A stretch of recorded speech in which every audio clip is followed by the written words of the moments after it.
Thank you for inviting me to speak, and it's a pleasure to see the exhibition, which I had the pleasure of seeing it this afternoon, and you're in for a real treat. This is the third venue for the exhibition, Traveling. I saw it at its opening venue at the Brandywine Museum. It looks really quite wonderful here.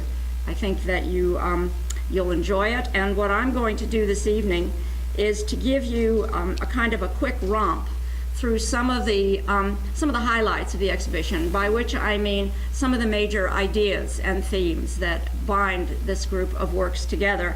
There are 37 American paintings by 24 artists in the show, and the dates of these works range from 1818 to 1886. All but two are landscapes portraying American scenery. Most, but not all, are set in New York State, in the vicinity of the Hudson River Valley, a region whose name is now associated with the style and the vision that we know as the Hudson River School. And the issue of poetry, the title of this exhibition, the poetry of nature, may be signaled in a landscape painting, as we'll see, through the portrayal of mood via the time of the day, the weather, the play of light, by the actual title, and by evocative literary associations that would have been well known to the audiences of the day, and some of which are still well known to us. Excuse me. So let us get on with it. These are, I am hoping, can the folks in the back, can you read the titles? I'll just refer briefly to them, but this on the right is Thomas Cole by Daniel Huntington. On the left, Asher B. Durand, painted by himself. So as two resonant portraits, these are the ones in the exhibition, and they're likenesses of Thomas Cole and Asher B. Durand, the artists who might well be called the founding fathers of the Hudson River School. And I'd like to spend some time with these foundational figures. Both artists derive lifelong inspiration from the contemplation and study of nature. Oh, great. In the Hudson River Valley and beyond. Both were powerful influences on two generations of American landscape painters. Not long after he painted this appealing self-portrait, Durand dedicated himself to landscape painting on the model of his younger mentor, whom we see at the right, Thomas Cole. After the untimely death in 1836 of Luman Reed, their mutual patron, Cole urged Durand to leave his New York City studio and join him at Catskill to mourn Luman Reed together by communing with nature. The following summer, the two artists trekked to the more remote Adirondack Mountains. This experience was a turning point for Durand, who then abandoned portraiture to focus on painting American scenery.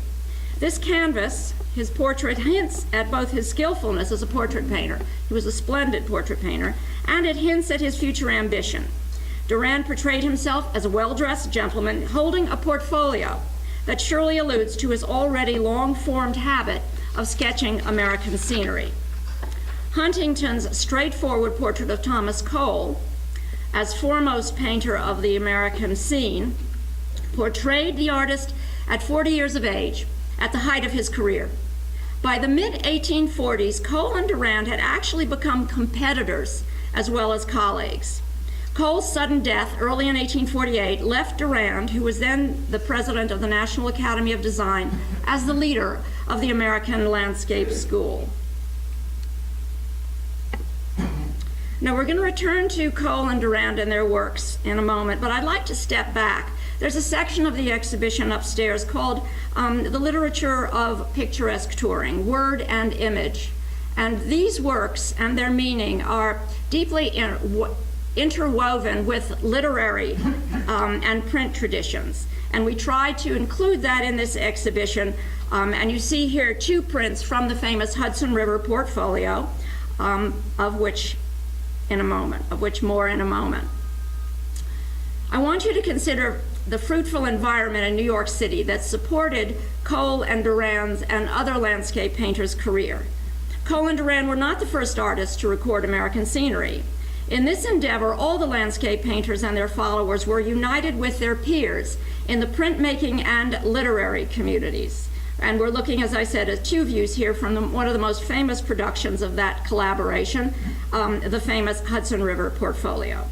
Beginning in the early 19th century, cultured Americans embraced the English rituals of picturesque touring, complete with the literature so important to this cultural practice. They're called guidebooks. We still use them today. Illustrated publications extolled those American views that elicited a well-established set of aesthetic and emotional responses, and you'll hear this repeatedly. The sublime, which we still use today, it signifies awe. So the term awesome, everything is awesome today. But in the 18th and 19th century, it had a little deeper meaning. It meant, so overwhelmingly marvelous and somewhat fear-inspiring. The other was the beautiful, which signified harmony. And the word picturesque, which we still use today, signaled charm. Tourists traveled along a preset itinerary of natural and man-made landmarks deemed significant for their scenic beauty or their drama, for their historical importance, or as demonstrations of national progress. If you see on the left-hand screen, you see the Palisades, a great natural formation, a kind of wonder of nature at the mouth of the Hudson River. And in Glens Falls shows you, in a sense, the river tamed. You'll notice the bridge and the dams and the mechanisms that are man-made that have, in a sense, shaped the river into an implement for the use of human commerce. Many of these destinations became associated with American national identity, and lavishly illustrated publications like the Hudson River Portfolio offered armchair travelers the vicarious experience of picturesque touring at home. In the summer of 1820, William Guy Wall went on an extended sketching tour to record sites in the Hudson River Valley and its environs. 20 of his watercolors were engraved and colored by hand for the Hudson River Portfolio, published as a series in New York City between 1821 and 1825. These topographical views cover roughly 212 miles of the 315-mile course of the river. This undertaking paved the way for a wider appreciation of landscape in the United States. The portfolio helped to stimulate national pride and cultural identity, and was so popular that it was reprinted in 1828. Wall's images played a major role in creating the demand for oil paintings of American scenery served by the artists of the Hudson River School. It's also important to note that there were commentaries accompanying each print in the bound version, uniting word and image. The text is really worth reading. It recreates the view in richly descriptive language to enlighten and entertain armchair travelers. The bound Hudson River Portfolio was a deluxe consumer product, but the portfolio had an even wider circulation because individual prints were sold as well. And you usually find them today as individual prints. The Society is fortunate to have 2 bound volumes of the Hudson River Portfolio with the commentaries. Now we'll gain greater insight to paintings like Duran's Forest Primeval that we see on the left and Cole's Sunset Catskill Creek on the right when we understand the literary tradition of this cult of nature. These paintings document how these works were intended by the artists and received by their audience as literally the poetry of nature. These 2 paintings are particularly appropriate to illustrate this because one painting inspired a poem and the other was inspired by a poem. First, Thomas Cole's Catskill Creek, New York, a work of 1845. Cole first journeyed up the Hudson River in the summer of 1825. In the Catskill Mountains, he made sketches for landscape paintings that launched his career, as well as the Hudson River School. In 1836, Cole left New York City to settle permanently at Catskill. This village on the west side of the Hudson was a route to the touring and sketching grounds in the Catskill Mountains. Catskill Creek, or river, we see here in the foreground, flowed into the Hudson, not far from his home at Cedar Grove. This particular vista, looking west to the distant Catskill Range and featuring the distinct shape of North Mountain, became one of Cole's most popular subjects. The view was repeated many times over his career. The still waters of the creek mirror the mountain profiles about 10 miles west, and the sky behind them is suffused in twilight's glow. Cole was an eloquent writer as well as a painter, and he was inspired in 1838 to celebrate this view in verse, composing a poem called Sunset in the Catskills. And you'll be able to read the poem because it's been mounted on the wall next to the painting in the gallery. Now, Asher B. Durand's spectacular Primeval Forest is a work of about 1854. Now, his first fame was as an engraver, but he then enjoyed success painting portraits. But his ultimate ambition, as we saw from his own self-portrait earlier, was to paint the American landscape, drawing inspiration, like his friend Cole, from sketching in the Hudson River Valley and in the Catskill Mountains. The poet William Cullen Bryant was a close friend of both artists who were inspired by his nature poetry. And Bryant's poetry inspired Primeval Forest. This is, in a sense, Durand's lost masterpiece. What you're looking at here is what's called a cartoon.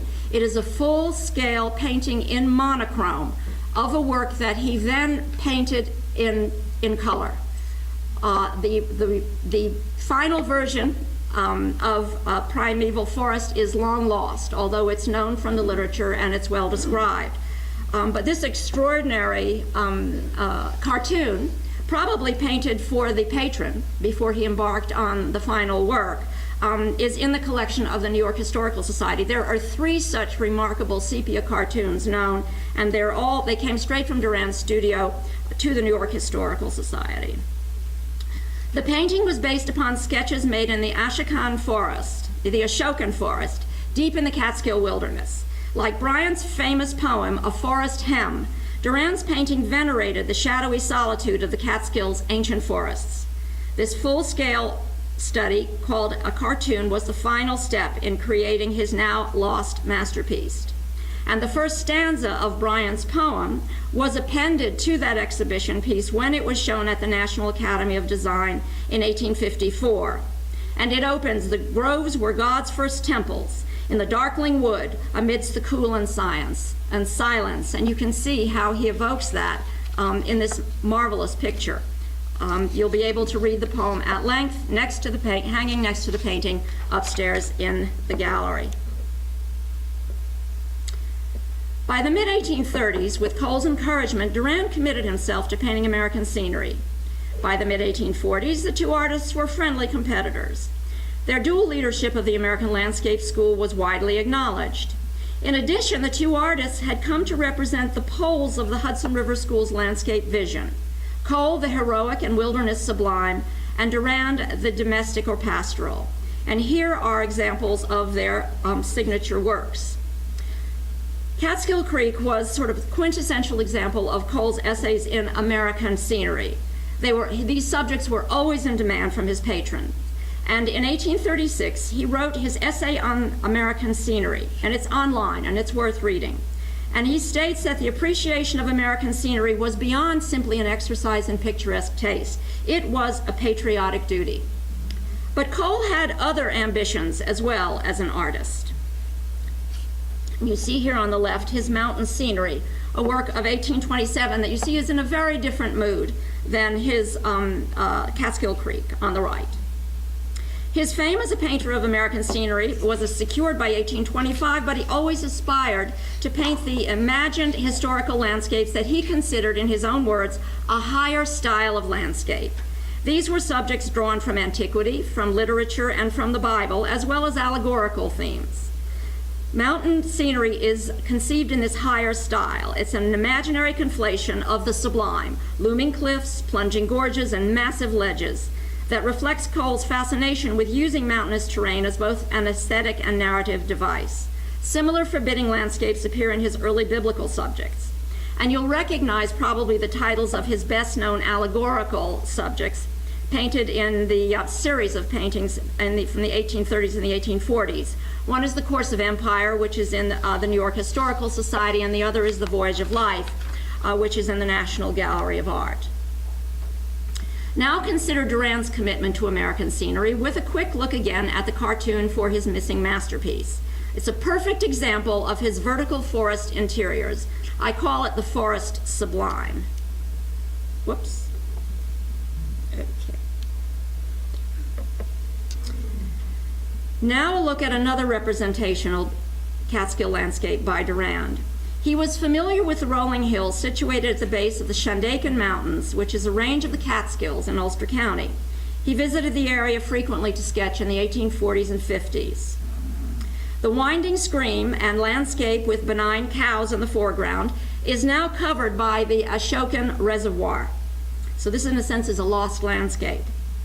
But this image of the Catskills' most lofty peak, rising from a comfortably domesticated foreground landscape, is representative of Durand's fundamental sort of pastoral vision of nature, very different from Cole's dramatic mountain sublime. Two of my favorite works by Durand, two of his great studies from nature, of which there are a number in this exhibition. Now, Durand was also a major advocate of outdoor painting, also known as plein air painting in America. He's still celebrated for these modestly scaled but powerful plein air paintings in which he recorded years of experience at the sketching grounds of the American Landscape School. This is painting in oil out of doors. A number of these works on view here served as studies for exhibition paintings, as well as for the vertical forest interiors that were so closely identified with his work. For decades, Durand spent several months annually on sketching and painting expeditions that ranged from New York to Vermont. Following traditional practice, however, Durand used these drawn and painted studies to create the final exhibition works, an elaborate composition painted in his New York studio. Nevertheless, the artist's close study of natural objects and atmospheric effects informed the growing realism of Durand's exhibition pictures from the 1850s on. As important, and here we get into the word again, to texts, Durand published his observations about plein air practice as his Letters on Landscape Painting, a series of 9 articles that appeared in 1855 in The Crayon, which was America's first art magazine, and this too can be found online. He offered practical advice to the aspiring landscape painter, and the letters also expounded on Durand's own artistic process as well as his beliefs about the spiritual power of nature, beliefs that were shared by his fellow artists and by his contemporaries. And these two works are perfect demonstrations of the kind of geological and botanical fidelity which corresponded with a fundamental tenet of Durand's landscape philosophy, which was truth to nature, outlined in the 1855 Letters on Landscape Painting. You'll see these upstairs, and they really reward very close scrutiny. They also demonstrate what a wonderful painter he was, how he loved to handle the brush. And it's demonstrated much more in the studies from nature than it is in the more highly polished exhibition pictures. Now we'll meet some of Durand and Cole's fellow artists on an art historical journey up the river, the Hudson River, of course. From its origins high in the Adirondacks, the river flows some 315 miles south to New York City. The region surrounding the stretch of the river between New York City and Albany figured prominently in the literary, poetic, and artistic imagination of the young nation. The combination of picturesque, historic, and literary associations established the river valley as a tourist destination, it still is, of course, with its varied scenery, weather, and effects of light. The Catskill region, the mountain region on the west side of the river, about 100 miles north of New York City, had first been celebrated in literature, notably Washington Irving's Rip Van Winkle and James Fenimore Cooper's The Pioneers. The mountains themselves were 10 miles from Catskill River steamboat landing.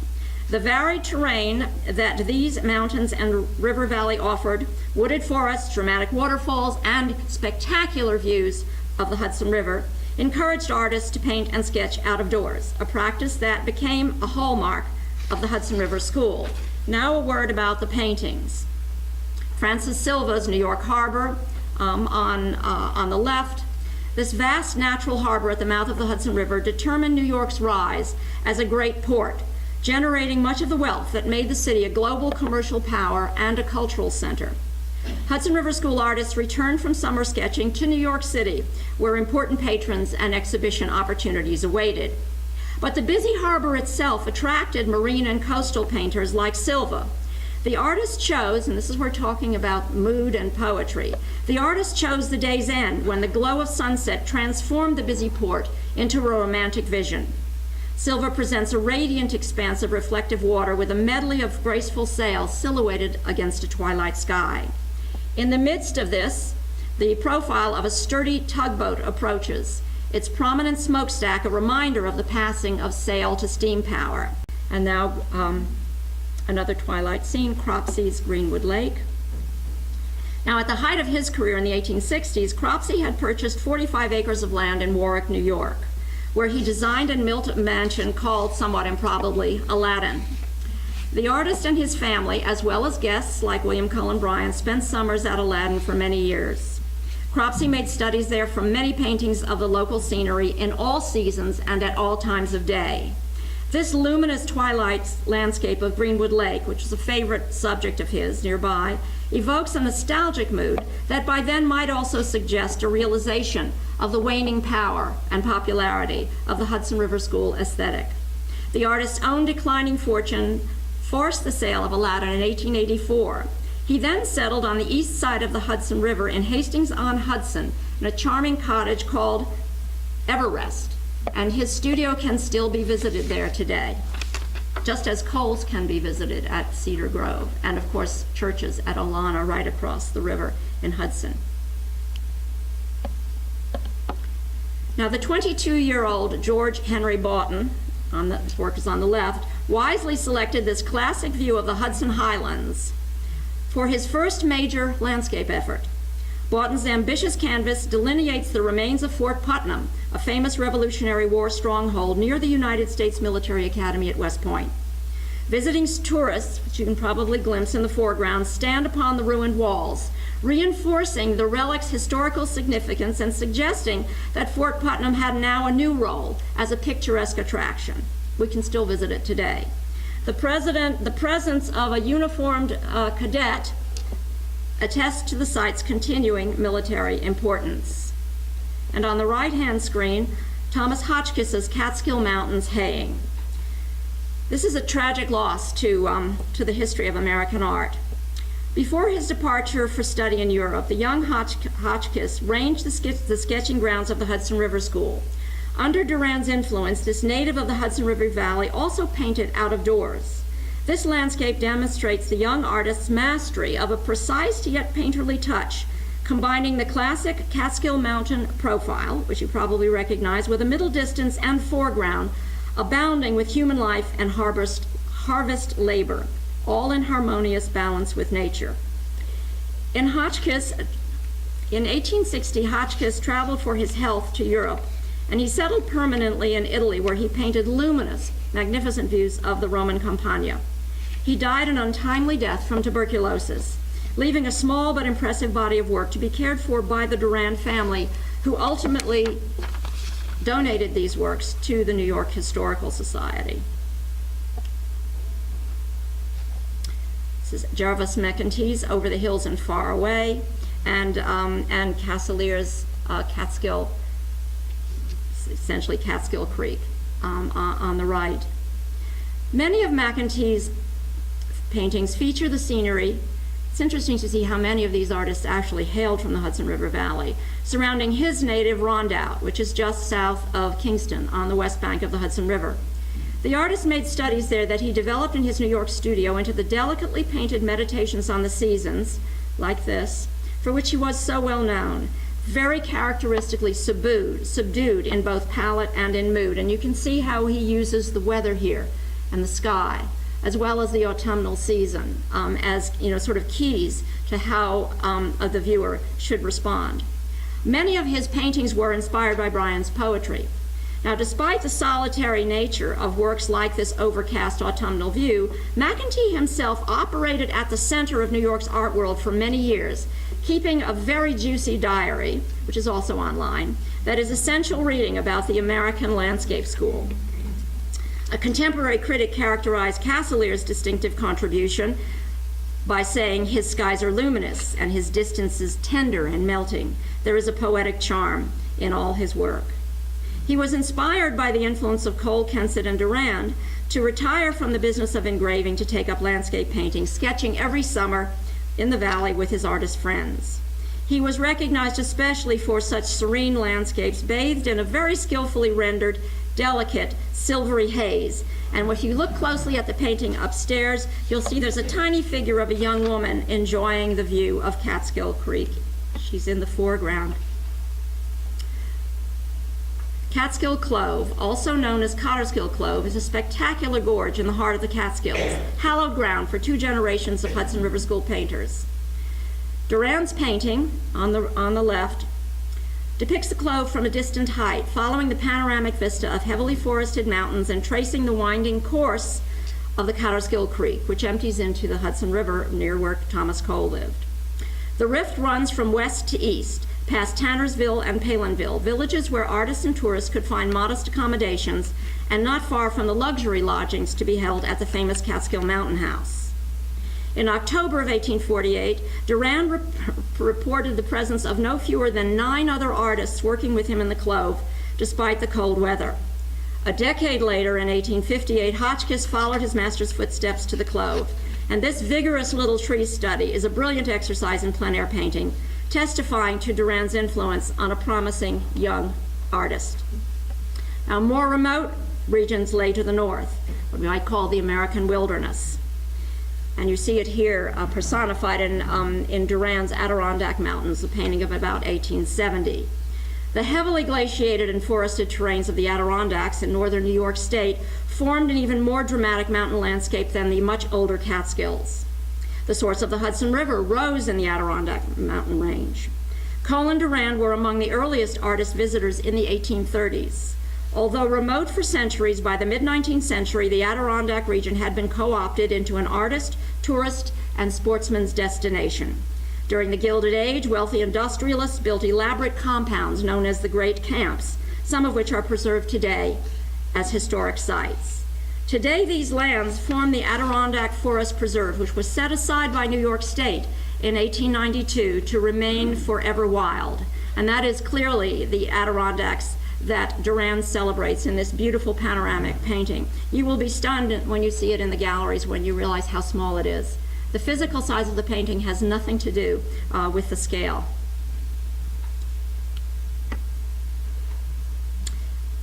Further west lay what was the first wonder of the New World, Niagara Falls. It straddles the border between New York State and Canada, and tourist travel to the falls expanded after the 1825 completion of the Erie Canal, but their fame was so great that a number of artists made the trek long before. Louisa Davis Minot of Boston wrote about her journey and painted an impressive pair of Niagara views in 1818. In this view, she seemingly suspends the viewer. This is key to the sublime. She suspends the viewer above the river's gorge. Always think about where you are when you're looking at any painting, but particularly when you're looking at landscape paintings. It's another cue to how the artist wants you to respond to what you see. Now, there are 2 men that you see outlined on a rocky promontory, and they're dwarfed by the spectacle before them. By emphasizing the overwhelming scale and power of the falls in comparison to these tiny figures, Minot's image evokes the sublime, awesome experience for which Niagara was and still is famous. And I must note that the Niagara that we see today is a reclaimed landscape. Not long after, and possibly even when Minot visited the falls in the early 19th century, the water power of the falls was harnessed, and the rim of the falls was lined by factories and mills. And so it had become essentially an industrial landscape. In the later 19th century, land was bought back by the state of New York, and Frederick Law Olmsted designed the grounds that you now see on the American side of the falls. So in a sense, it was returned to a quote-unquote wilderness state, a reclaimed landscape. Talk for a moment about the American seasons. The cycles of nature were central, of course, to poetry and to landscape painting. They were popular themes for both in the 19th century. They signal time. The seasons mark beginnings and endings, and they're powerful metaphors for the human life cycle, and they're often invoked in the titles of paintings. In William Trost Richards' June Woods, painted in his native Germantown, we see the kind of landscape. He was a young painter who began his career revering the landscape vision of the Hudson River School. Here we see a work of his painted in 1864 when he was under the influence of the English critic John Ruskin's call for an even greater absolute fidelity to nature than that practiced by Ashby Durand. And when you see this painting, examine the minute detail of the summer foliage and the tree bark. It's really quite extraordinary. And it aligns his It aligns his artistic vision at that time with the American Ruskinian movement, while the vertical forest interior should be a little familiar to you by now, signals his continuing allegiance to Durand's influential model for portraying the forest interior. And George Henry Dury's Returning to the Farm is one of his immensely popular winter scenes, and the yeoman homesteads and rural landscapes of Dury's native Connecticut inspired the artist's idealized scenes of a simplified and idealized New England farm life. Winter was this largely self-taught painter's specialty. He mastered the effects of winter's atmosphere, as you can see here, and the textures of snow and ice. His appealing winter genre subjects gained even more widespread popularity when colored prints after his paintings were published by Currier and Ives beginning in 1861. So, and again, this is the power of the print to to spread imagery even much further. Only one person can own this painting, but a print after it could be peddled to hundreds of people. And indeed, Dury's charming snow scenes are still very familiar to us from their continuing use on Christmas cards and on calendars. This is the largest painting in the show, which is typical of Albert Bierstadt, but this is not the kind of subject that you expect to see in his large paintings. You would expect perhaps a view of the American West. But this is Autumn Woods in Oneida County in upstate New York. There's one season, Thomas Cole wrote in 1836, and I quote, "when the American forest surpasses all the world in gorgeousness, that is the autumnal." And the deciduous trees in the United States, there were still, enough of them in the early 19th century, and still today, to produce spectacular leaf peeping. It's something that we still do. There's still the route to go looking at the autumn foliage. Now, while Bierstadt, as I said, is best known for his large canvases of the American West, he was also responsive, as we see here, to the brilliant fall scenery of upstate New York. Quiet waters mirroring the trees fill the foreground in this grand yet tranquil autumnal vista, not far from Waterville, New York, which was the birthplace of his first wife, Rosalie Osborne. And for decades, the artist maintained a country studio there where he kept carefully organized archives of his plein air sketches and worked on large paintings. And we're lucky that he did have that other studio, because his great studio house, Malkasten, which was located at Irvington, New York, right above where Lyndhurst is, a spectacular house, burned in the early 1880s, taking with it a significant portion, his collection of Western artifacts and many of his sketches and studies and paintings. But fortunately, I would guess that probably most of the studies that turn up today were either from his New York studio or from this studio in upstate New York. After a visit to Waterville in 1885, Bierstadt paid tribute to the region with this monumental work, which was intended for the 1887 American exhibition in London. Bierstadt was a great self-promoter. Autumn Woods was a very astute choice for a British audience. It was a quintessential American subject, resonant, of course, of Cole's observation made a half-century before. Now, I want to close with a sunrise and a sunset, perhaps the most powerfully evocative times of the day in both painting and poetry. On the left, William Sontag's Morning in the Blue Ridge Mountains of Virginia.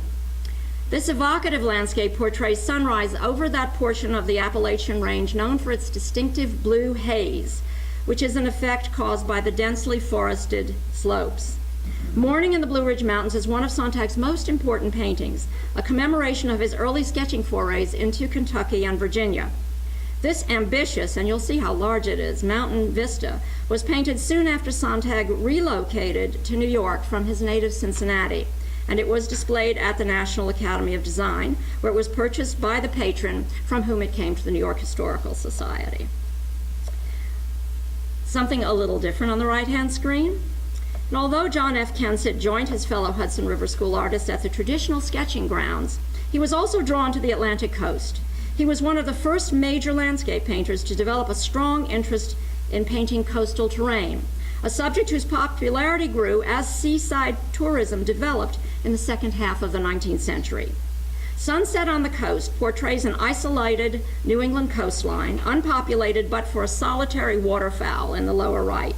The mood here is one of poetic meditation, and of course the waves lapping endlessly on the shore, wearing away the great cliffs above them over time. But this is all about time, all about mood. Perfect site for poetic meditation. And distant sails on the horizon do nothing to dispel the sense of seclusion, a remote shore washed by waves and bathed in the glow of the setting sun. These paintings, and indeed all of the works in this exhibition, tell the story of the development and significance of landscape imagery as a powerful narrative device that played a crucial role in the construction of American national and cultural identity. Artistic reverence for nature and detailed treatments of American scenery were not confined to the traditional sketching grounds of the Hudson River School, however. Paintings are displayed here whose subjects are drawn from other regions. Collectively, these works demonstrate how the Hudson River School vision evolved beyond regional expression to become a national style that offered a coherent artistic vision for all American scenery as the nation expanded in the second half of the 19th century. All of these artists were dedicated to celebrating the nation's varied scenery as a symbol and expression of national and cultural identity, much as we do today. Their achievement is manifest because many of the places they portrayed are now our own national parks, state wilderness preserves, and historic sites. Thank you.